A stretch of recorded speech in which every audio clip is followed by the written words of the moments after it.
Welcome to the official Purple Skull Squad show for Minnesota Vikings fans. Our boys continue their European voyage at Tottenham Hotspur Stadium against the 1-3 Cleveland Browns, who will be starting rookie quarterback Dylan Gabriel, while our 2-2 Vikings will have to figure out how to block Myles Garrett while being down 3 offensive linemen. So, get your tea and crumpets and let's have a jolly good time. Here are the gents. Good evening, everybody. Yes, it's preview time.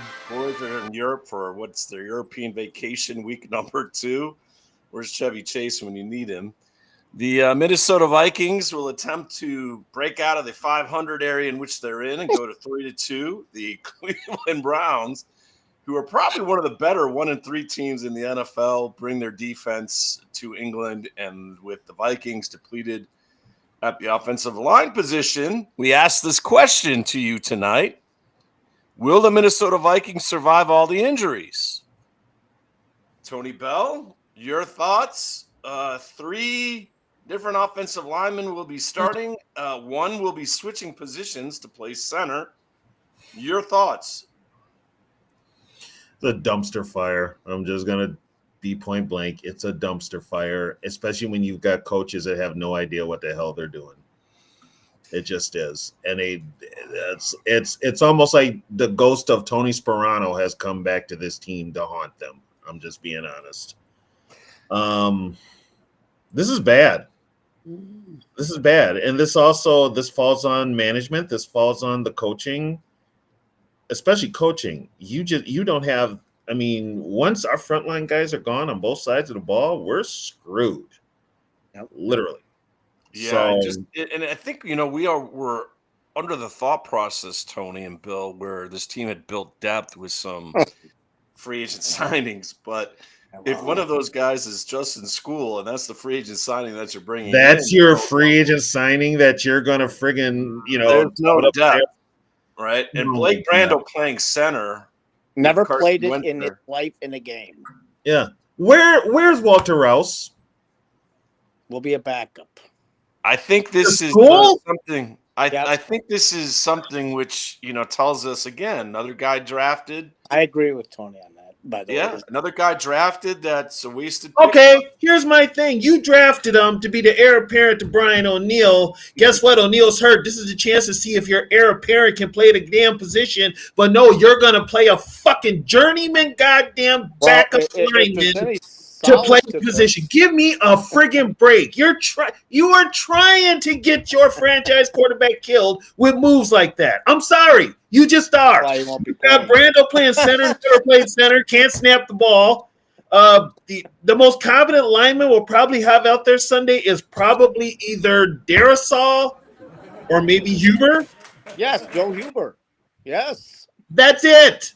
Well, let's not forget Will Fries, Mr. $80 million guy. Fries. Mister, I had surgery on my foot, and guess what? You still paid me top dollar, and I'm still not over the injury. Oh, Griggy with it. Oh, Griggy with it. By the way, Justin School, this for what it's worth, this was the MO coming from Tampa. He's a better right tackle than left tackle, but that's not saying much. We're gonna see on Sunday when they play a top 5 defense such as the Cleveland Myles Browns. Garrett. By the way, what is Myles Garrett? Left end or right end? He's going to be with Justin School, I believe. Oh, God. I believe. Don't quote me, but I'm almost. Let's see if our genius coach will put a tight end on that side. I highly recommend it. 2 tight ends. We got 10 friggin' tight ends on this team. You should be able to put one out there to help block. One should be called Chipper because he's better be chipping the whole time with Myles Garrett on the field. I think nobody's been bringing up, including the media. This is what happens, everyone. I don't care how many UDFAs you signed and they make the team because they have to. They have nobody else young. Yeah, because they can't draft. When you miss out on draft picks, there you go. That's your depth, guys. Tony knows this. 2023. Yeah. That draft of Lewisine draft, let's just call it the Lewisine draft, will set this franchise back. And by the way, their other drafts haven't been very good either. Because like Tony said, these guys, Rouse and all the other, if Walter Rouse cannot start now, and you can't figure out if this guy can play or not, and Brian O'Neill leaves, then that puts you at probably have to sign a veteran free agent. Which means you're going to be spending more money cap-wise, which they're already $50 million over starting next year. I am not a Mr. Wall Street season, fan. they're in trouble. Yeah, you got to By the way- draft right, and you got to be able. You got to be able to teach these guys. You got to be able to develop these guys. It seems, we're going to segue into headlines here in just a moment. Just a reminder: our poll question: will the Minnesota Vikings survive all these injuries? Please respond. We want to thank our newest members as well. We're up to 378 on the page. Just remember, go to our YouTube channel by the same name. Give us a like. If you like the content, spread the word to your friends. We appreciate it. And if you want to be a creator on here, we also appreciate it. And we will help you develop your own show if you want. That's what we're doing on this page. We want everyone to be involved, to show the passion that Tony brings, Bill brings, Quality Control brings, I bring to the Minnesota Vikings. If you got a thought process, if you got an idea, bring it here. Really quickly, too. Can I say this? Yeah. Can I say one thing? One just quick, and then we'll move on. Wall Street, not mediocre at best. But I think the is getting griggy with it. Who ruined the Colts and ruined Andrew Luck? We're depending on this moron to help this team. Right, Tony? Right? Am I right?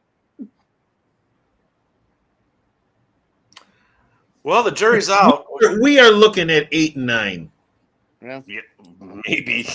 Maybe. Let's find a lot of it's going to be determined what happens on a Sunday morning, 9:30 Eastern time, when Kenny Albert. I'll tell you what, if they do lose to Cleveland, yeah, they got a bye week, but then the meat grinder of the season starts.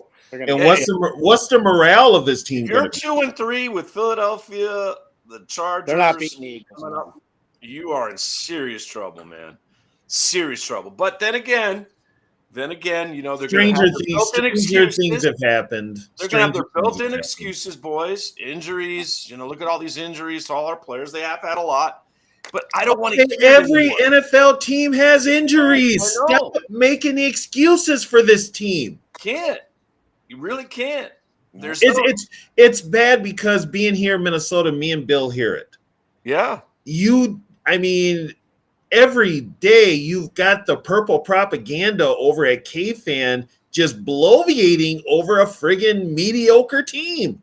They're not holding their feet to the fire. They're not asking the real questions. They're going by what KOC says, what Quasi says. They take it as gospel. And the first thing these dumbass fans want to say up here is like, oh, let Quasi cook. Let KOC cook. You know what? If he was cooking, he'd burn down the damn house. Because it sucks. He's not building anything. He's not cooking anything. You're just doing enough to try and make the playoffs. You're not trying to win a Super Bowl. You're trying to win the playoffs. You're trying to make money. They're obviously trying to make money. They don't. That's the biggest one. That's the issue. But that goes to ownership now. This is This is a big time ownership situation. There's ownership's cutting the checks to spend for these free agents, right? They're noticing what we're noticing. They can hear it on the local radio stations up there or the podcast, right? Like these local radio stations are literally, and I'm just going to be blunt, kissing their ass. Well, K-Fan has no problems with taking players to the woodsheds. That's for sure. But they're not going to take the one they should take, which is the head coach. That's right. Well, because the national media is pumping up KOC as being one of the best coaches in the NFL, which we all have to sit here realizing, watching them week in, week out. For as many years as we've watched this team, we're able to see that KOC is deficient where he can't be deficient. That's play calling. Here's the thing. If KOC is what it is to be a great NFL head coach, if he's a standard, this league is screwed. Yeah. The only thing that KOC's done is he's been able to resurrect some quarterbacks' careers, right? Sam Darnold, he resurrected. So, you're going to call it a quarterback? And here's another thing with that. You got me started now, Eric. Thanks a lot. Here's another thing with that. Kirk Cousins, Sam Darnold, Nick Mullins, what are they? Traditional drop-back pocket quarterbacks. He can't work with the quarterback that makes moves on his feet, a.k.a. Josh Dobbs, a.k.a. your franchise quarterback, J.J. McCarthy. He can't. Bingo. No, we don't like it. We don't like it, Kirk. You quiet down, Kirk Cousins. You're not on his team anymore. We don't want to hear you. Is Like Kirk that. still on it? Is Kirk still on the team, by the way? Not really. Atlanta. He's still in Atlanta? He's talking to other Yeah, he's in quarterbacks Atlanta. like, man, how am I a backup quarterback? Well, Michael Penix is better than you at this point in your career, Kirk Cousins. That's why you're. Yes, he is. Yeah, and the boat to San Francisco's done now with Mac Jones playing the way he is. So. Yeah, I mean, I think the only one that's still sitting there is Cincinnati. I could see that happening. You know, Jamar Chase and T. Higgins are like, heck, you know what? Kirk's probably better than Jake Browning. Let's make something happen here before it's too late. And Zach Taylor's going to be coaching for his life there anyway. So I think now this is my prediction. Zach Taylor's out in Cincinnati. I think Stefanski's out in Cleveland. Well, yeah, I do too. But it's kind of, I mean, what's going on with the Browns and Shador Sanders? This is a. Well, that guy. This is basically the NFL giving the middle finger to Dion. Yeah, you know what? Shador's taking the brunt of this, no doubt. But he's got to be. Shador, you know what? Quarterback with Dylan Gabriel starting ahead of him. Shador has also said some things too that he shouldn't have said. He should have been a rookie. He should have been humble. He wasn't. I mean, and plus he let his dad do all the talk. And when you got a loudmouth father, how did that work for the balls? Yeah, I mean, not good. Not good. No. And Dion. Okay, here's my thing with Dion. Dion, you never hit nobody. Sit your ass down. You play defensive back. You never hit nobody. So Shador hasn't played it down, and his dad is running his mouth for him. So naturally. I mean, what the Browns had like 5 quarterbacks on their team at one, or still do. Yeah. Where's Deshaun Watson, by the way? He's getting a massage somewhere in the Cleveland, Ohio area. Well, how about Cam Newton? Cam Newton said that Shador's better. Okay, Cam Newton. Well, Cam Newton loved JJ McCarthy 4 weeks ago, so he's already jumping on. Cam Newton, as far as that clown goes, with his granny hats and all this other crap. I mean, those hats are a little tight on. Yeah, it's like, dude, give me a break. You're running around looking like the friggin' modern day version of a friggin' bag lady. Worry what man scarf you're going to be wearing with your outfit, there, buddy. Cam, don't worry about talking about our quarterback. You keep our quarterback out of your mouth, Cam. Okay, because you don't know what you're talking about. And of course, he said it to Nick Wright. Nick Wright is right, of course, and Nick Wright, of course, is the guy that likes to come up with the most controversial and asinine comments, like he wouldn't put Nikola Jokic in the top 20 in the NBA. He said that. That comes from Nick Wright, who is one of the most. All he does is try to say things to be heard, to be. Yeah, but he loves Patrick Mahomes. Oh yes. If he could spoon with Patrick Mahomes, he would be in heaven. I don't know. I think his nose would get in the way. But anyway, that's another story for another day. Let's get into some headlines. Our purple headlines. Week 5 kicked off yesterday, boys. It was a hell of a game. Doozy at SoFi Stadium. It was going back and forth. 49ers, Rams, both teams hating each other. The 49ers stopped Kyron Williams on 4th and 1 when the Rams could have kicked the game-time field goal in overtime, decided to go for the win, and the 49ers defense said, not tonight, and they pulled off a 26-23 win. 49ers improved to 4-1. The Rams dropped to 3-2. I ask you this, Bill. How great of a job is Kyle Shanahan doing? Now, we're talking about all of our injuries, and we're going to talk about some more of them here in the next headline. But Kyle Shanahan doesn't cry. He doesn't come up with excuses. They just find ways to win. They just play ball. And San Francisco, for the most part, they've done a better job drafting that. You got to have your meats and potatoes guys make it. You got to be that's your depth. Draft picks are your depth. And then they also have a real person as their GM, and that's right. Lynch. Guy. That's what I'm saying. The whole organization is better. Yeah. And I know what I'm looking like a complete moron for picking this club to win the Super Bowl, which was never going to happen again. But yeah, you can't complain. I'll just say back 2010, the Packers won the Super Bowl. Rash of injuries. That's right. That's right. I'm going to say this, all Viking fans, you ain't going to like it, but I don't care. Packers have a better organization. They're better coached. Sadly. Drafting is better. Everything is better. And why do I say that? Because the Vikings have not made back-to-back playoffs since 08 and 09. Yeah, and if they lose on Sunday, at Tottenham Hotspur Stadium there. If they lose on Sunday, the Browns, they can kiss the playoffs goodbye. That's just Well, hey, they better not lose on Sunday. The Gophers playing the Ohio State Buckeyes are getting rattled on Saturday night. So if we lose 2, if Minnesota loses 2 back-to-back to Ohio, I ain't going to be happy here. Gophers will be lucky to score 10 points Sunday night. Tony, your thoughts on the 49ers win? I know you played football and you going for it on 4th and 1 overtime. Was there like 4 minutes left, I believe? Would you have played for the tie there, or do you mind that? Do you like Sean McVay being aggressive at home? No, you take the points and you trust your defense. Common sense football. This whole aggressive, let's be aggressive on offense. Yeah, look what it got you. You got an L. Yeah, and they were aggressive handing it off. He had no faith in his defense. Yeah. How do you, and here's run. Too. Here's another thing, too. This must be an epidemic in the NFL. Offensive line play sucks. Yeah. How do you have an offensive line that can't get a yard? No, it's a seeming problem. We know it here in Minnesota, right? And if you notice, though, it's the same coaches, McVay, O'Connell. Same guys. They like to throw. Taylor. Like anybody that likes to that's pass happy, this whole McVay's scheme. But I will take Sean McVay 10 out of 10 times. I would take Sean McVay, even with that move last night, 10 out of 10 times over KOC because he does understand. Well, he's a better coach. He's a better coach than KOC. He understands you got to run the football and you got to be able to help your quarterback out as well. So which what have I been crying about for the how many years now with KOC? Yeah, for quite a while. Soft. Yeah. And KOC is a failed quarterback, so let's just be honest. Yeah, he never really failed as a quarterback in the league. But one of the best sound bites ever, guys. Bill Belichick kind of gets jumped on all the time now. But Bill Belichick, there's a sound bite where Kevin O'Connell is stretching in a Patriots practice before the season started, and Bill Belichick comes up to him and goes, Kevin, I think you might be a heck of a coach one day.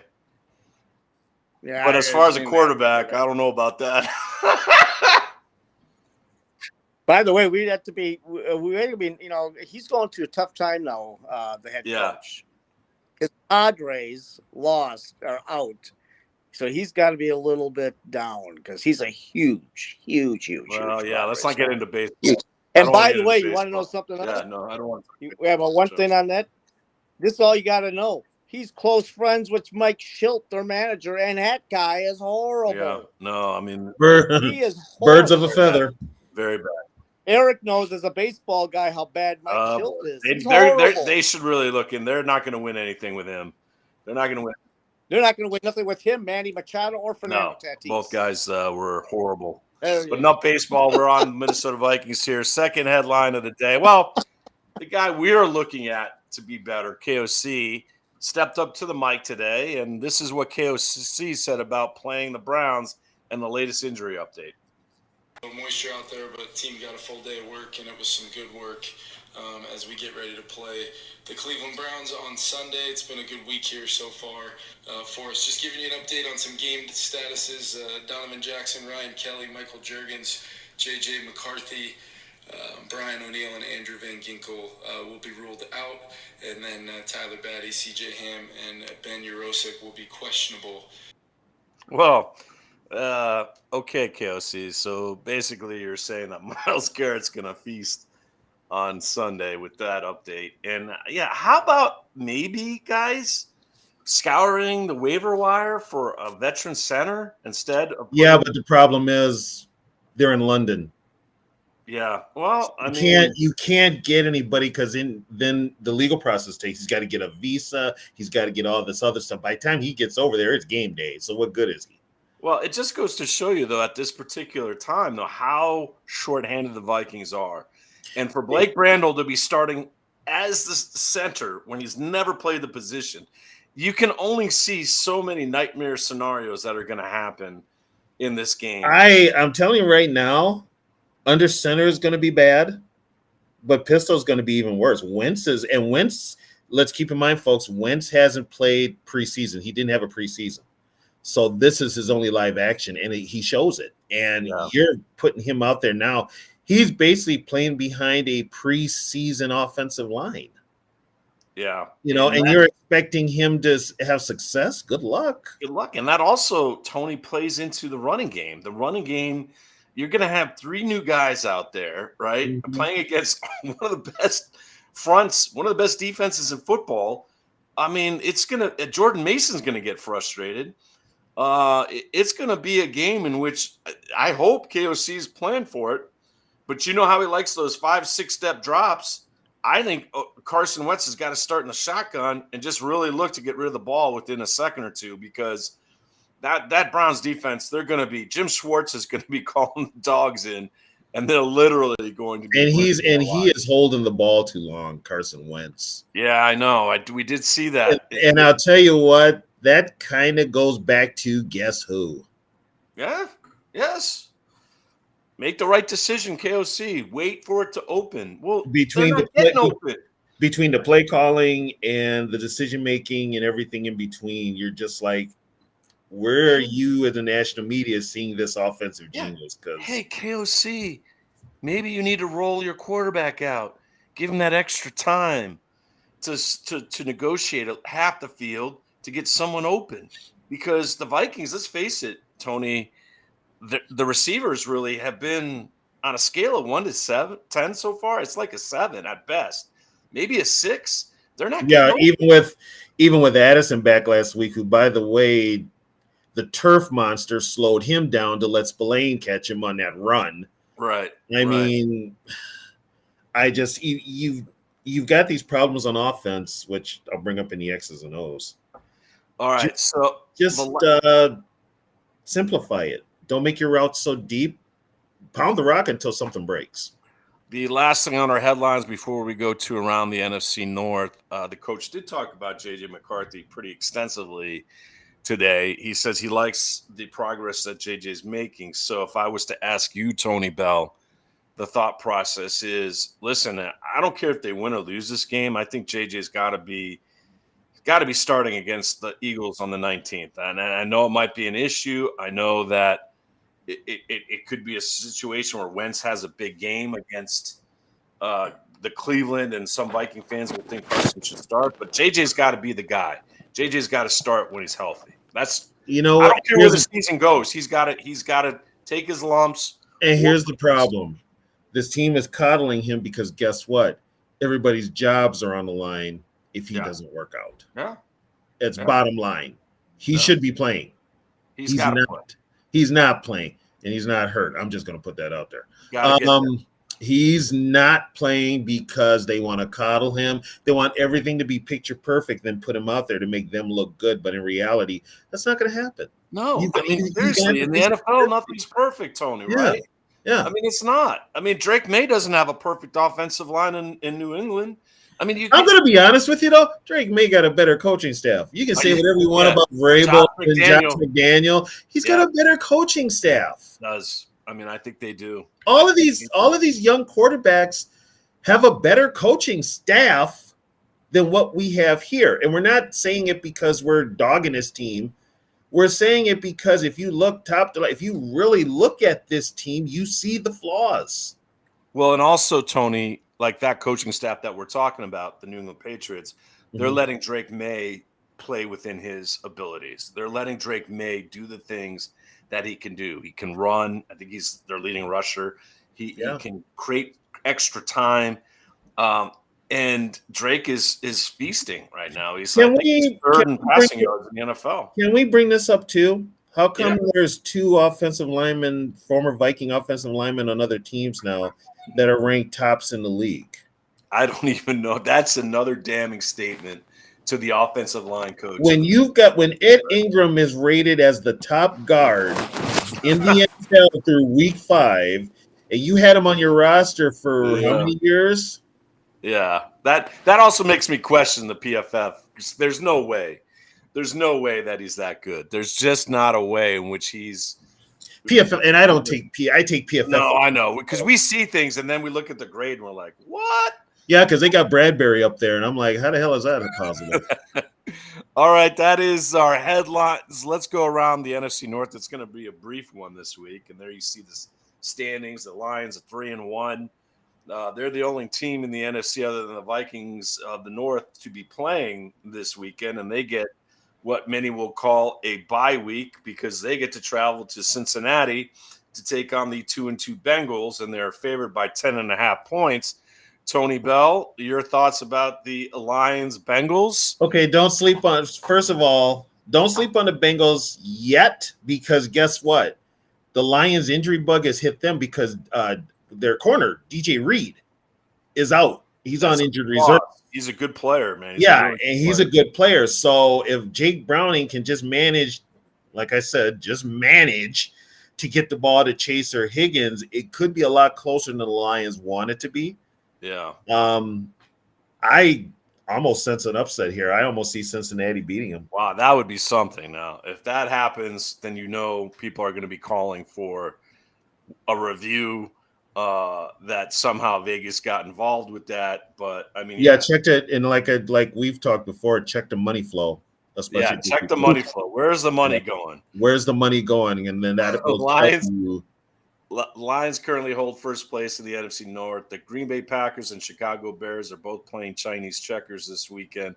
They get to sit back and watch the Vikings and Lions go at it, but obviously rooting for both those teams to lose. Packers are in second place at 2-1-1.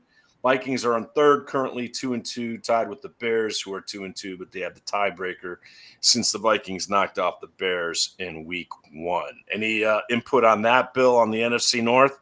Oh, sorry about that. Got a call from the Vikings, not happy with my input tonight. And the internet provider not happy and said, we're cutting you off for a little bit. They're trying to pull your. They're trying to tell you to go sit in the corner. Yeah, exactly. You better talk nice, Bill, about the Vikings the rest of the show. You have to write 500 sentences on the chalkboard too. Oh boy! All right, let's go to our Purple Skull Squad player focus. It's a big one, gentlemen, because Joe Huber, you're gonna get to see. Is he a Wisconsin kid? Yep. He is. Let's do a little getting to know Joe Huber straight off the practice squad. 23 years old, born on May 2nd from Dublin, Ohio. He's 6'5", 310, undrafted out of Wisconsin. Also went to Cincinnati, transferred to Wisconsin. Mm-hmm. Coach. He looked good in preseason, guys, right? We did say he was one of those guys that stood out. But preseason and then playing in the regular season against the top 5 defense like Cleveland, he's going to get an initiation process. Your thoughts, Bill Dunkel, on Joe Huber? I read a little thing where our head coach said, had the media spinning a little bit. He said, I had you guys spinning a little bit, surprised about Joe Huber. He said he was going to make this team a long time ago, even way before you guys started really talking about him. The only negative on Joe was his short arms, and Tony can attest. I mean, obviously, it hasn't hurt him. I mean, the same thing is said of Will Campbell, the Patriots rookie, the short arms. But yeah, and that Will Campbell, Bill, is one of the highest-rated tackles in the NFL right now after 4 weeks. You never know with this game. I mean, Donovan's the guy there, but I wish this. He's going to be he's going to be their swing guard, right? TB, he's their swing guard. Yeah, he's their swing guard. Yeah. So he's going to be playing left guard for Donovan. But if anything happens to Will Fries, then obviously he might be able to swing over to the right side. I think the word on Joe also is he's a great run blocker. That's a specialty. Oh, so his specialty is something we don't do. Yeah, it looks like that's going to be the case. So Joe Huber, welcome. Player focus is on you, Tony, Bill, me, quality control.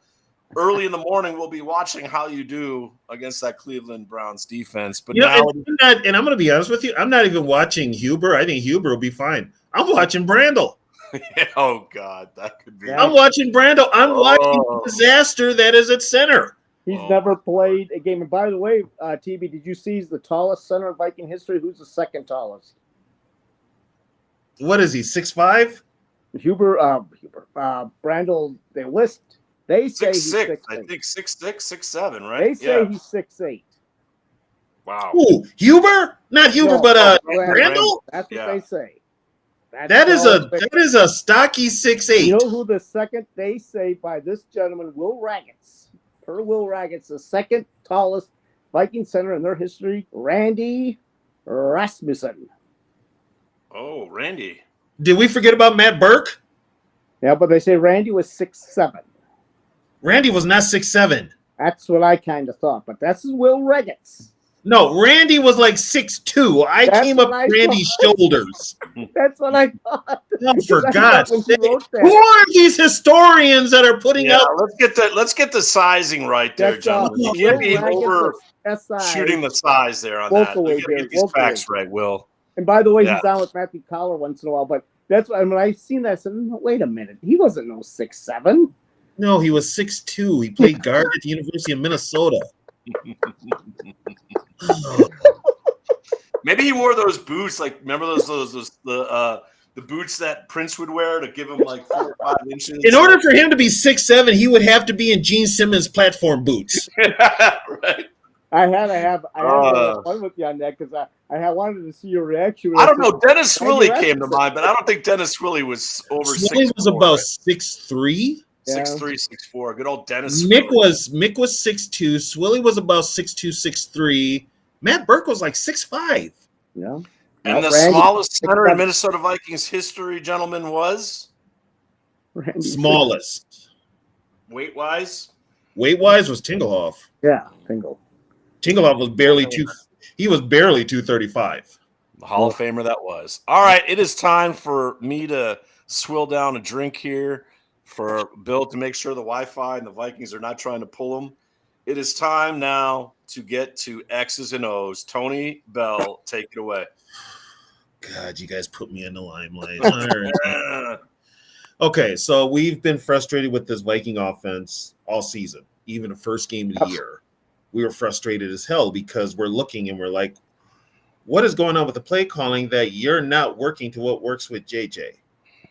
What is it with KOC? KOC's ego is going to be the downfall of this offense. It's very simple now. You've got injuries, you've got backups, you're playing a front four that's going to be licking their chops, especially Myles Garrett. Yep. You've got to keep it simple, especially for Carson Wentz, who did not have a training camp. Keep it simple for him. Now you've got offensive linemen. You're basically hitting the pubs in London to see if you can find anybody that can friggin' back up. Here's what you, as an offensive guy, which you're supposed to be this offensive genius, KOC, you need to prove it to me and a few others. Dumb down the offense. Keep it simple. Pound the rock. Keep pounding the rock, like they say. You pound the rock, something breaks. Right, tire down that defense. Tire down that defense. Play ball control. Right. Don't rely on the other side of the ball, Flores' defense, because guess what? It's an older defense. And last week, Pittsburgh hung onto the ball, and that age showed on that defense. Why? Because offensively, you're 3 and out, 4 and out. Hold on, guys. Hold on, guys. Kenneth Gainwell just gained 5 more yards against the Vikings, so sorry about that. Yeah, and he's got a bye week. So, it's very simple to do. I don't know what it is with KOC. And nobody's holding his feet to the fire about this. Dumb down your offense. Your quarterbacks don't have to know the whole damn playbook. Or hey, don't call any plays, KOC. It seemed to work for Joshua Dobbs just fine. Maybe let Wes Phillips call some of those plays for you. Yeah, the Vikings' worst detriment right now, unfortunately, is not even the players. It's not the injuries. It's a head coach who can adjust and adapt and figure things on the fly.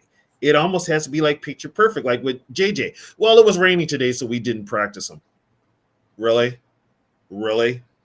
Here's the bottom line, folks. I'm going to get hate mail for this.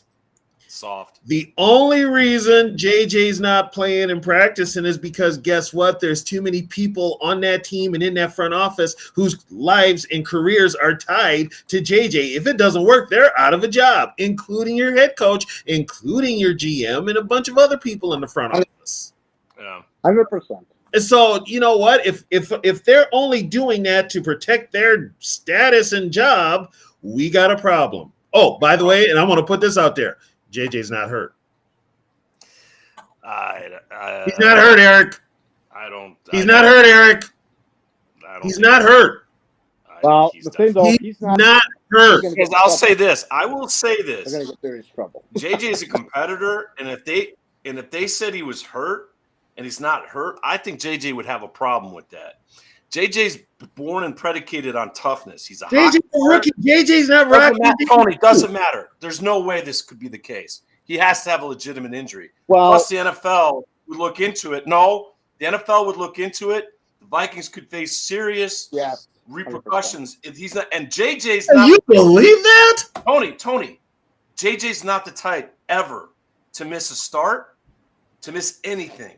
He will not allow If you think JJ's going to let KOC say, so we're going to create this injury because we're not ready to play you right now. The offense isn't ready. JJ would simply say, Coach, what did he say in week 1? Do you remember what he said? Coach, I don't have any fear. Don't worry about me.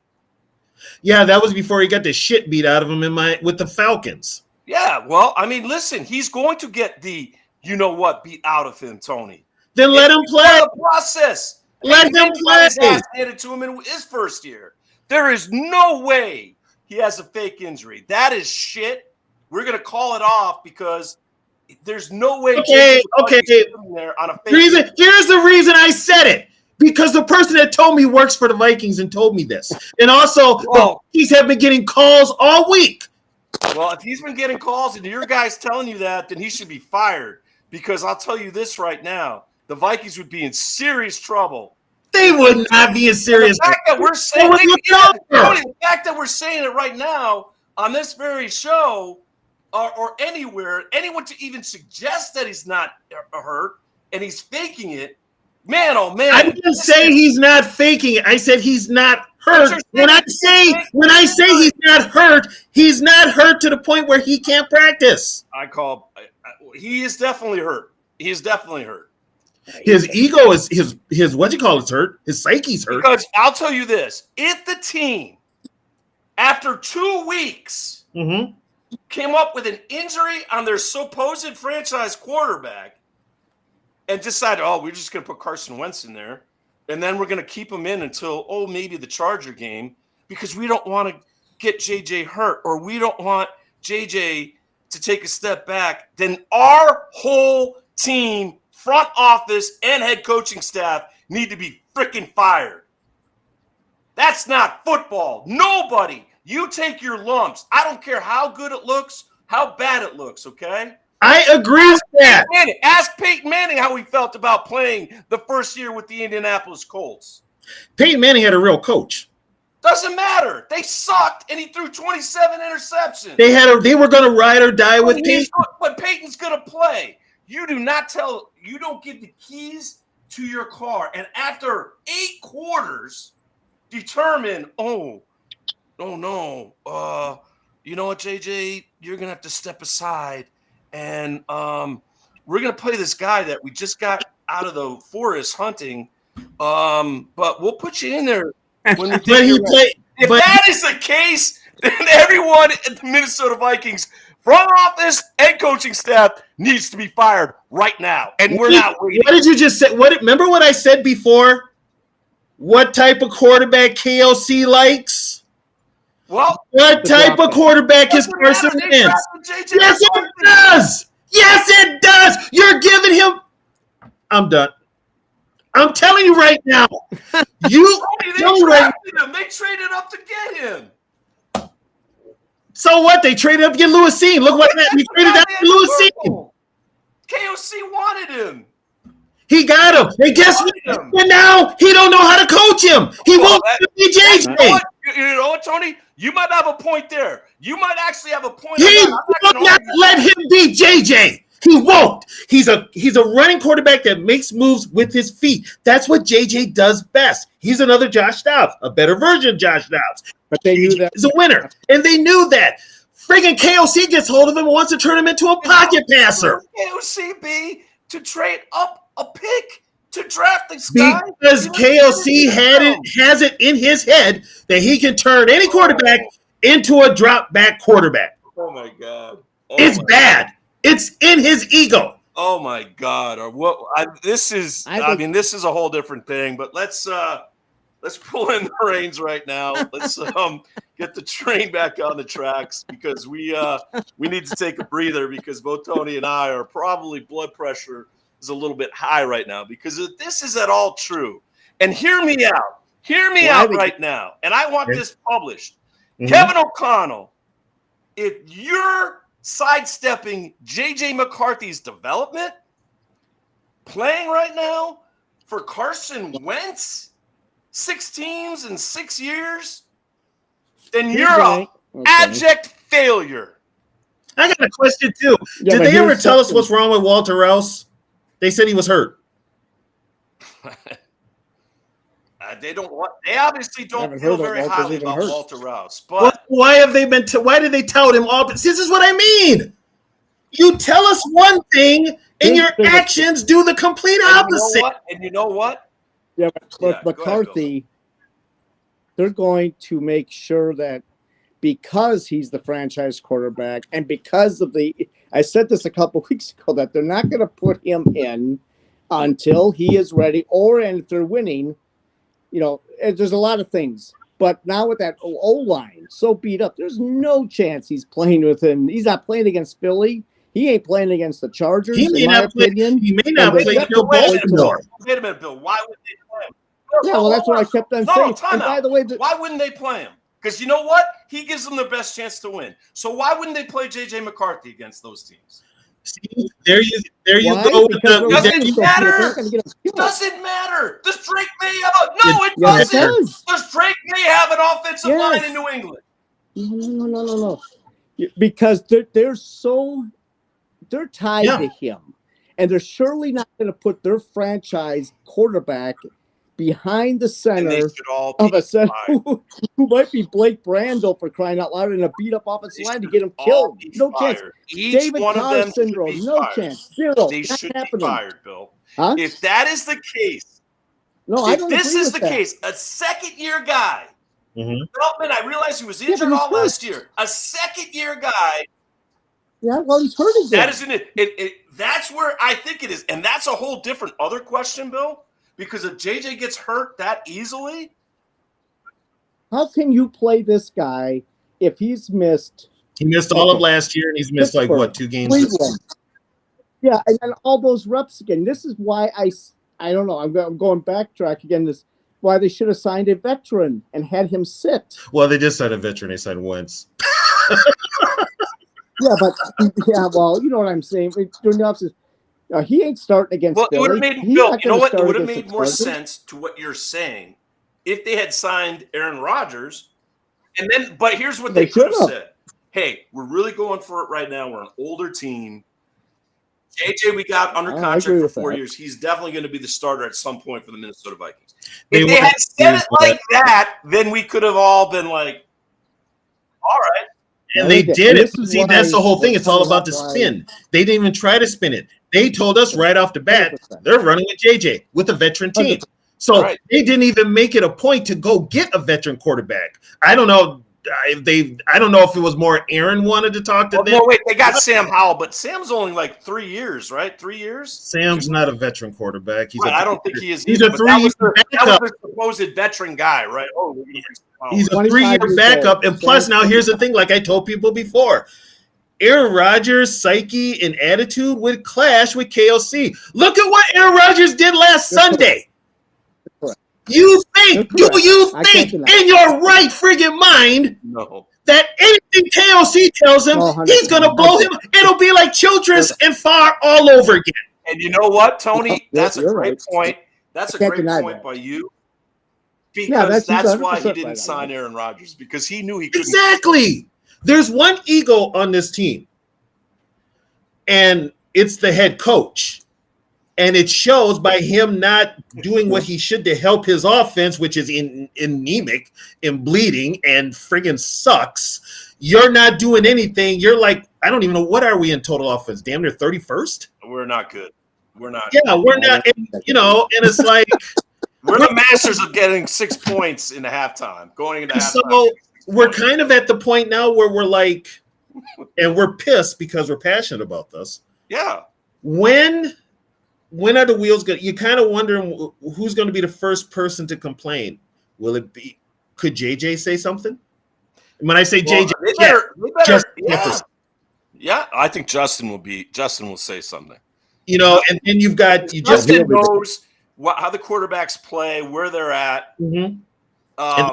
You got Jordan Addison. Adam Thielen hasn't done a damn thing except Addison. That's the weird thing. No, Adam Thielen needs to go bye-bye if this continues. Yeah, he should have hung it up. And then Naylor is Naylor. Let's just be honest. Yeah, Naylor just gets hurt all the time. That's Jalen Naylor's biggest fault. But I mean, as an offensive coach, you've got to adjust. You've got to adapt. All the great ones have done that. Injuries are part of the game. And here's another thing, because now we're going to bring it back to Kwesi, the scouting staff, right? And then you use a what round pick on Taj Felton? And is Felton played at all? Yeah, yes. All on special round, right? Third round. Yep. Where there's a lot of good offensive linemen, where there's a lot of good defensive linemen. And if this guy, we didn't need him. We didn't need him. We didn't need him, right? No, we don't need him. We got Blake Brandel at center. We don't need him. So, okay. All right, let's get this straight back on the track. Very passionate talk here on the official Purple Skull Squad show for Minnesota Viking fans. Really quickly before Bill does his bites, so Bill will take the stage here in just a second. Let's go inside the numbers really quick. Vikings are 3.5-point road favorites with an over and under at a low of 36.5. So they're expecting very few points, which is kind of what I see. They're like expecting like 13-10. Yeah, we're talking old-time NFC Central type score here. Money line Vikings minus 200, Browns plus 165. ESPN's winning percentage has the Vikings at 64%, Cleveland at 36%. And your top fantasy plays, listen, none of them are pretty. Justin Jefferson, 16.3 points possible. Jordan Addison, 8.5 points. Jordan Mason, 13.11. But honestly, if I was to take a fantasy player in this game, and hopefully your league has a defensive player spot for it, I think you got to go Myles Garrett or anyone on the Browns defensive line, and they will have a big day for you. That's the top fantasy. What's the weather look like for London? I don't know. I'd have to look, but I'm going to guess. If they're saying they had rain over there today. They did today, yeah. But it rains there all the time. So yeah, this is a rainy season. So it might be raining Sunday, which changes everything. Right, it would. And it would then state that over and under is really so low. Right. They might be expecting some rain. Here's the thing, we're so focused on the Browns defensive line against the Vikings mash unit. We forgot all about that. Browns offensive line is not very good either. No. It's not. Although Judkins has been running well for the Browns. So it's like, at what point is it like? I think the Browns, it's going to really come down to, will the Browns run the ball better than the Vikings? And I would say. So who do you trust more, Stefanski or O'Connell? That is a great. I think this could be a tie, guys. This could be a tie. This really could be a tie. And I joked about it last week, right, with the Packers and the Cowboys, and it ended up in a 44 tie. So this could be a 12 tie. Listen to our head coach's press conference every time they lose. It's the same thing. He says he's robotic. He's very robotic. It's like we have to fix it. We'll look at it, blah, blah, blah. Well, then you've done this for now. Going on your third year. It's the same thing over Absolutely. And over. So, Bill, what do you have for your bites? Looking back at this rivalry, the Browns and Vikings through the history. They did play a championship game way back in 1969.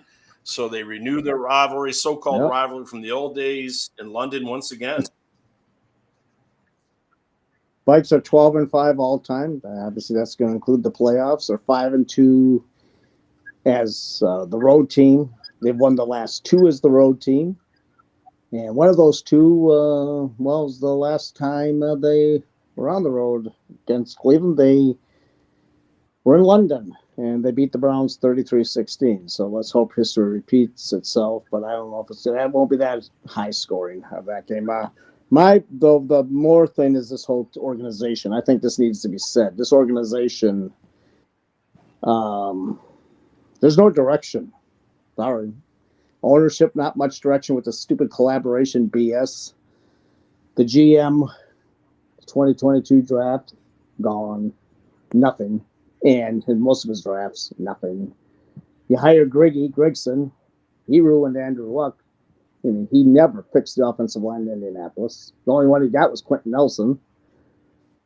So look what happened. Andrew Luck retired because he got hit so much. And then we go to the head coach, and he's the whole thing on the field. He's the biggest problem. Talk about the next guy. He's not the biggest problem. It's the head coach because he's the head coach. Again, same thing over and over. Can't adjust. The routes take too long.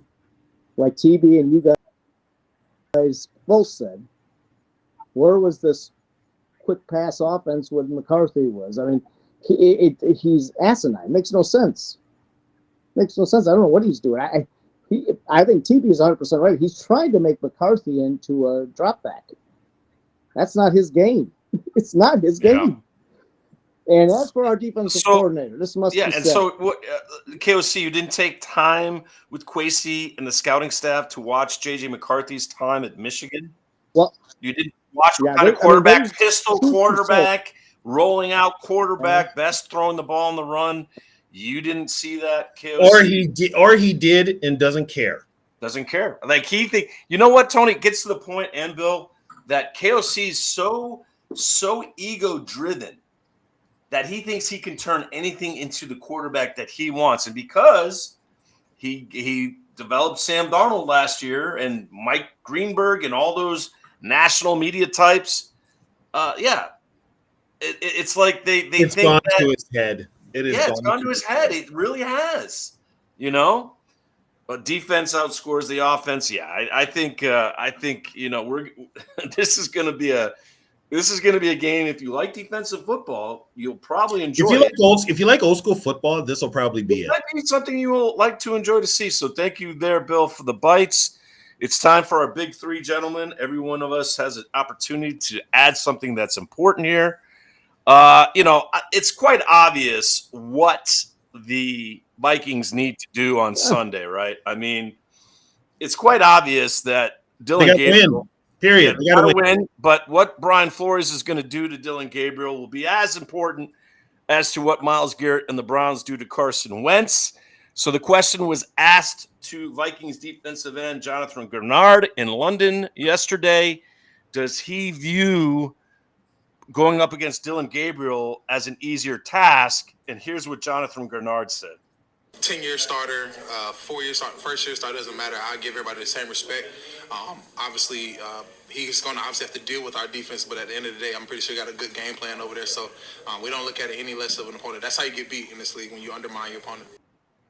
Yeah, that's a great answer by Jonathan Grenard, Bill Dunkle. Oh, question. When did the Browns land in London?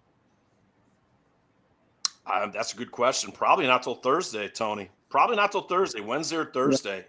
Usually they fly out 2 days before, and then the teams do their media on Thursday and Friday, I think that it was. The Vikings have been there for a while. So the Vikings went over there like Monday, and it was only like a short. So some of these media. Didn't the Vikings have a delay, or did I hear? What's that? Weren't the Vikings delayed? Oh, from going? Yeah, I think from going from Ireland to England due to inclement weather. Inclement weather, yeah. It was like a day, or actually, it might have been planned that way too. I think the Vikings, like they wanted to stay there an extra day or something. I don't know. It could have been for any kind of reasons or something with the. But it's not the transatlantic flight that the Browns took.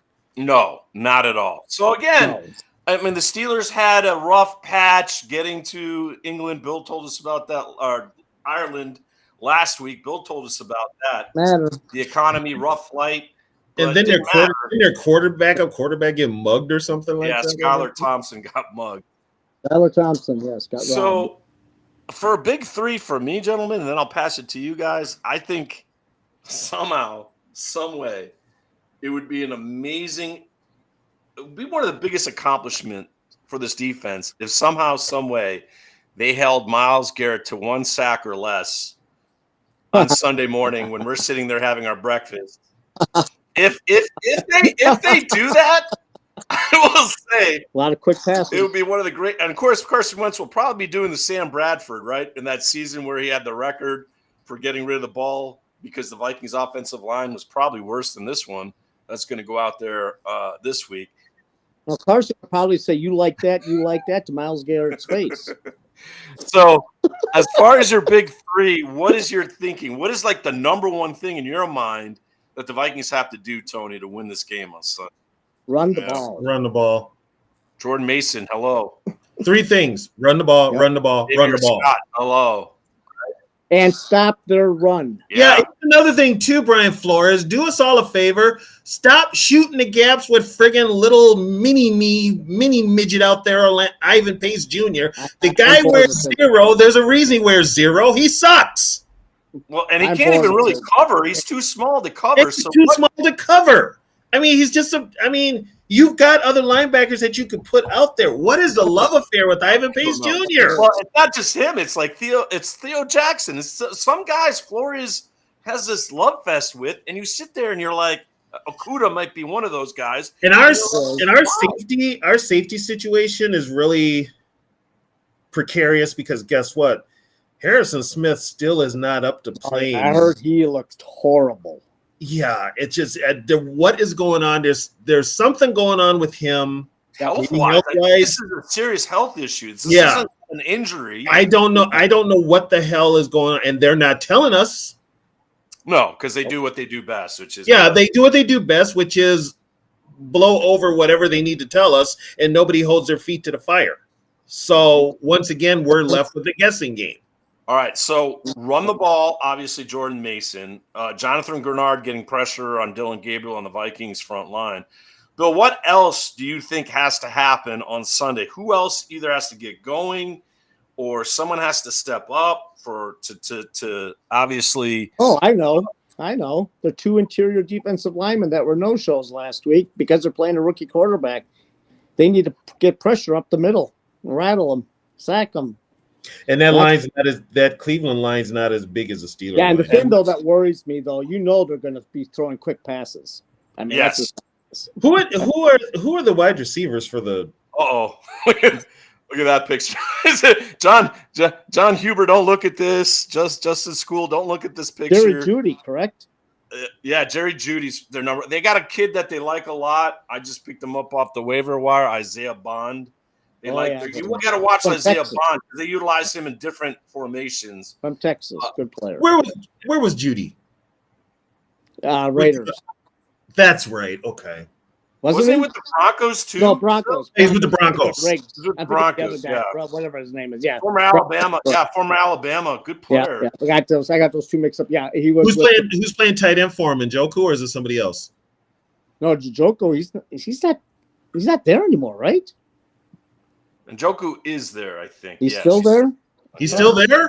But you know what? The problem is that the Browns quarterback play, they just haven't had any time because the offensive line's not allowing, Okay, and like Bill said, there's one guy we need to look for this week, and this one could be the wild card for the Vikings. Number 15, Dallas Turner. Yes. Did you hear the latest on him? No. What? He's sick. What is this with the sick? What is this? Are you a football player? He's supposed to play, but he has been sick this week. So I'll say it like that. And then quality control just Carson Wentz has got to outplay Dylan Gabriel. That's really okay. You know what? If Dylan Gabriel goes in here and beats his team, blow it up. That is a problem, and that's right to the head coach. I can't listen. I let's just say this. I mean, I think what happened here, and I think everybody's going to agree on this, is he was known as a quarterback whisperer even before last year began, but it went to the next level with Darnold, and like you guys said, it's gone to his head, 100%. Yeah, embarrassed because they were so high in pace. Well, I think I didn't see it with pace. I don't know what everybody saw with pace, but I never saw it. Well, the blitzing. He was a good college player. At Cincinnati was a good college, but again, he didn't get drafted because Can I just put this out there? Once you're done with kiddie ball, high school ball, college ball, you're professional. Yeah, exactly. You pick up your gameplay if you're a professional. Nobody cares what you did in college. Basically, you're saying he was great in college, so he peaked. He peaked. And he That's still what can't. you're telling me. And his jumping up, trying to get blocked passes down from guys that are 5 or 6 inches taller than him, is just not a recipe for success. Why even bother, dude? You can't. I mean, come on. It's just not a successful. He's got small arms too. I mean, it's just he's out of He place. has a free safety in the back where he can hide his size situation, but he can stop the run on certain plays. Other than that, I mean, Ivan Pace should not. By the way, where's Josh Metellus this year? He's not been playing to his usual. He got paid. Snipe style. Yeah, and that's the problem, right? Got paid. Is he more? He got paid and disappeared. Not playing as hard. Yeah, and I also think that the safety situation as a whole is, with Harrison being out, and he's old. People, Yeah. he's old. He's All right, so 36. to wrap up our big three, then we're going to go to our predictions and our final thoughts, and feel free to make a. I mean, he's number 22, and Paul Krause played. But the Paul wasn't. I mean, like that defense. They had Tommy Hannon. Also, with Paul even said it best. Paul didn't have to make a bunch of tackles because he had a great front seven. No, he didn't. That's right. All right, so to wrap up our big three, Tony, run the football. Jordan Mason's got to be key. Bill Dunkel, those 2 veteran defensive tackles named Hargrave and Allen. Hargrave and Allen. One more question. Is Xavier Scott playing Sunday? That's a good question. Yes. Okay. Well, Coach didn't have him on the injury list, so I'm assuming, but unless something happens. TJ Ham most likely plays. Okay, because I actually like Scott. So if you've got Mason and you've got Scott, give your offensive line some, give these young guys a boost.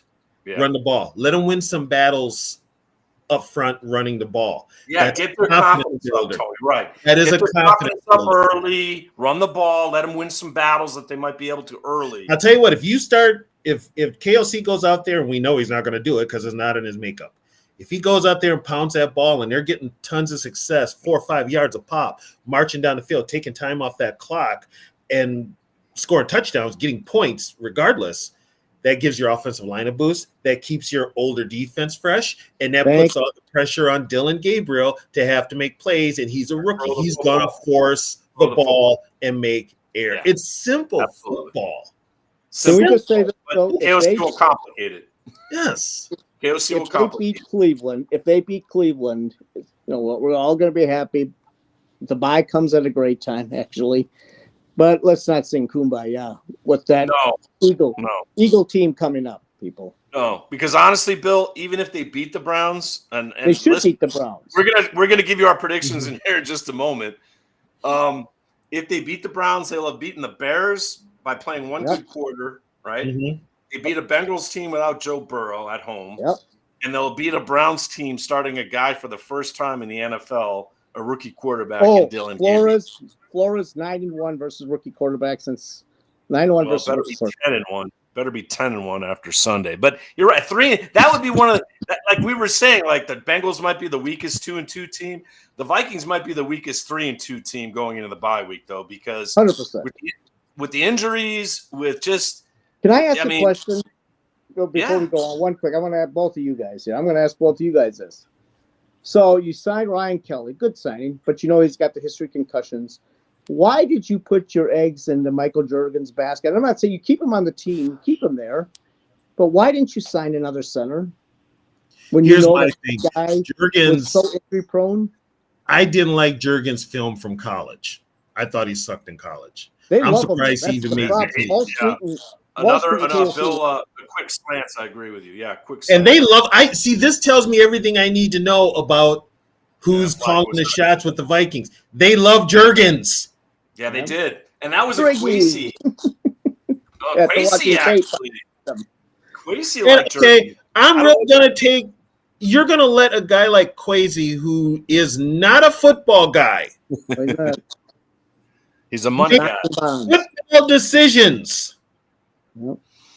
Well, I mean, let's just face it. The 2023 draft. If this season goes south, they cannot escape the 2023 draft. This season goes south if they don't make the playoffs. You know what this feels like to me?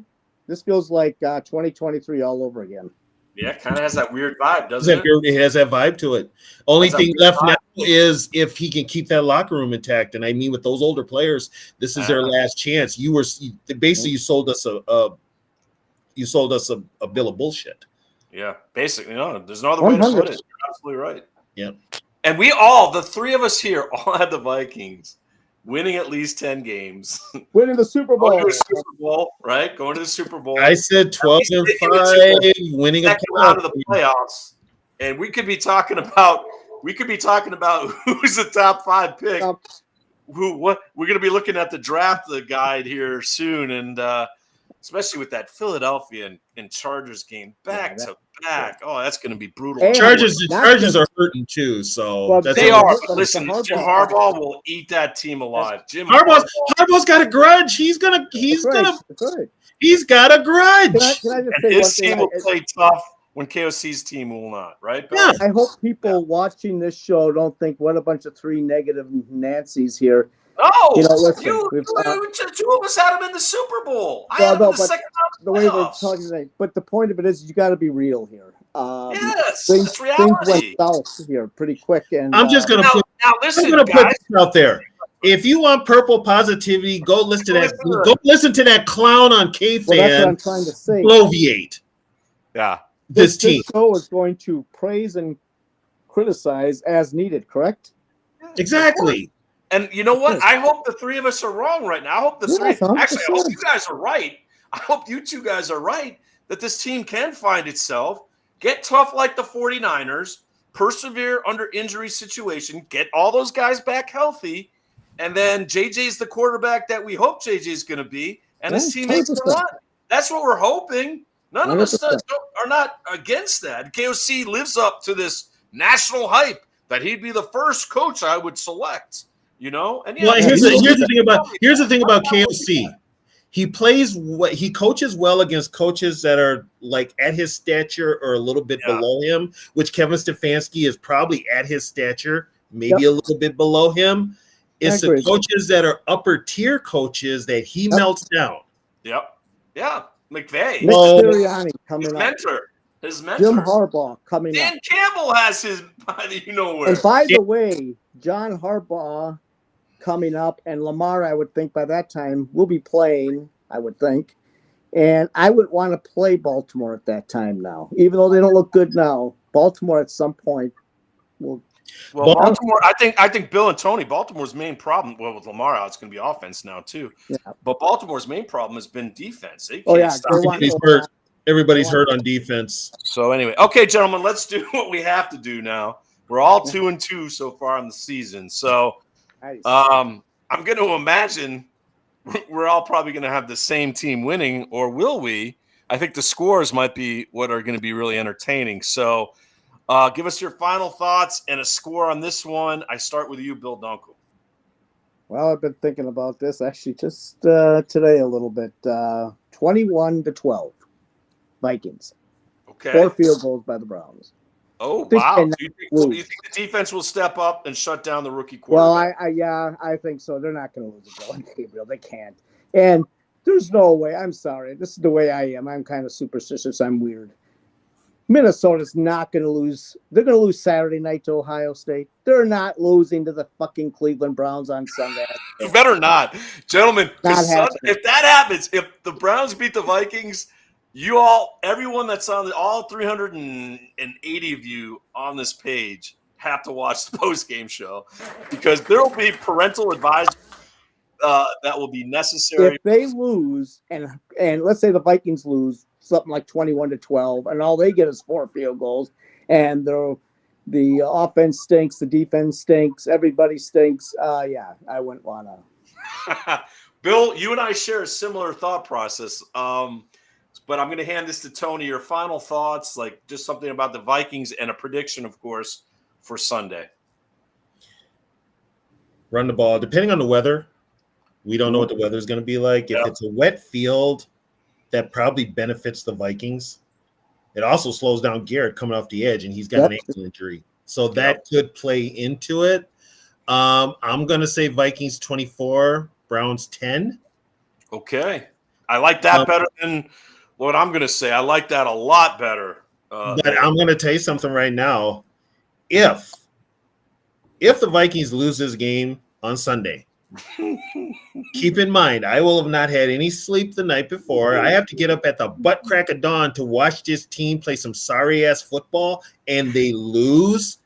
Everybody named Mama is getting cussed out after this game. Oh, Lord have mercy. God have mercy. Well, then, You think Tony Bell's fired up tonight or even after that Atlanta loss? Wait till you see Tony Bell if they lose to Dylan Gabriel. Wait till you see a sleep-deprived, sinus day Tony Bell. All right, gentlemen. So I will wrap this up by saying they absolutely have to win this game, right, gentlemen? I mean, this is as much of a must-win that they've had since, I don't know, like this. They've got to find a way. I don't care if they're only got 2 healthy offensive linemen. I don't care if Van Ginkel, Mr. All Defense, since they're number 1 when he's in the lineup, 31st without. I don't want excuses. And Kevin O'Connell, this is on you. If you're such a great coach as some of the national media or some of those that are, helping pump you up on KFan or wherever, this is a game where you've got to know you've got to feed the rock and you've got to create lanes with young offensive linemen that are probably at this stage better run blockers than they are pass protectors. And oh, by the way, Cleveland leads the NFL in quarterback pressures. And oh, by the way, I'm just giving you this as a hello. Myles Garrett is the best defensive player on the planet. You might want to run away from him, and you might want to run it a lot. And roll Carson Wentz out. Let's see if you can maybe allow a quarterback to use his feet a little bit and create a little stress on the Browns. But with that being said, Bill and Tony, I have 5 field goals being kicked in this game. 5. And I have the Vikings winning 9-6 on a Will Reichard 57-yard field goal. That's how bad. That is how bad this game's going to be, Tony. Okay, if I'm going to, you know what? Remember when the Vikings? When did the Vikings do that to us? We always were getting mad, even when they won. Remember, we were getting up like, but you know what? At least a W is a W. Take it any way you can, but in the still. No, you and I will be like, we'll come on Sunday after the game, Tony.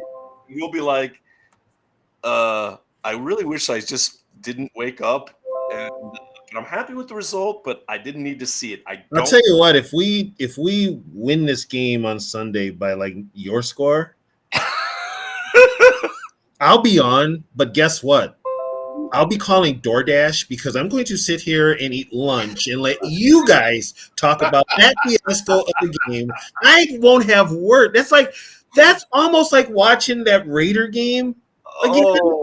That is actually, you're right. That is the worst football game. That was the game they won where we had to come on and like, did we really win or what was that? I mean, and I'm going to be honest with you. Here's the deal.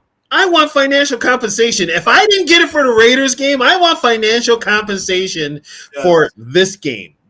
But like you said, I said it depends on the weather, but like if the weather's bad, it could be 9-6. It gets windy there. It gets windy, could mess with the special teams kicking. And here's another question. We didn't bring this up. Who's going to be coaching not to lose?